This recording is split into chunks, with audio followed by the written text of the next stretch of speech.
କବିତାର ଶୀର୍ଷକ ମାଟିର ଜହ୍ନ। ଜହ୍ନଟିଏ ଚାହିଁଥିଲେ ଆସିପାରିଥାନ୍ତା ମାଟିକୁ। ଜହ୍ନଟିଏ ଚାହିଁଥିଲେ ଆସିପାରିଥାନ୍ତା ମାଟିକୁ। ଉପଭୋଗ କରିପାରିଥାନ୍ତା ପହିଲି ବର୍ଷାର ଭିଜା ମାଟିର ବାସ୍ନା। ଜହ୍ନଟିଏ ଚାହିଁଥିଲେ ଆସିପାରିଥାନ୍ତା ମାଟିକୁ। ଉପଭୋଗ କରିପାରିଥାନ୍ତା ପହିଲି ବର୍ଷାର ଭିଜା ମାଟିର ବାସ୍ନା। ମାଟି ସାଙ୍ଗେ ମାଟି ହେଇ ମାଟିର ମଣିଷମାନଙ୍କ ସହ ପାହାଡ଼ ଉପର ଏକ ଅଲଗା ପୃଥିବୀରେ ବାନ୍ଧି ପାରିଥାନ୍ତା ଗୋଟେ ବସା। ବୁଝି ପାରିଥାନ୍ତା ମାଟି ଓ ମହୁଲର ସମ୍ପର୍କ। ଢାପ୍ ନିଶାଣର ତାଳେ ତାଳେ ନାଚି ପାରିଥାନ୍ତା ଢେମ୍ସା।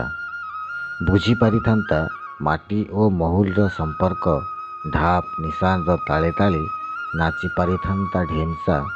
ଧାଙ୍ଗଡ଼ି ଧାଙ୍ଗଡ଼ା ସାଙ୍ଗରେ ମେଳ ହୋଇ ଯାଇପାରିଥାନ୍ତି ଜୁଲ୍। ଆଧୁନିକତାର ଅନେକ ଦୂରରେ ମାଟି ଓ ସଂସ୍କୃତିର ଅନ୍ୟ ଏକ ପରମ୍ପରାରେ ହୋଇପାରିଥାନ୍ତା ଏକ ଅଙ୍ଗ।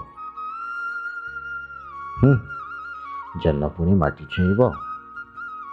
ମାଟିଠୁ ଆକାଶ ଯେତିକି ଦୂର ବୋଧହୁଏ ସେତିକି ଦୂର ଜହ୍ନ ସହ ପାହାଡ଼ ଉପରେ ଥିବା ପୃଥିବୀର।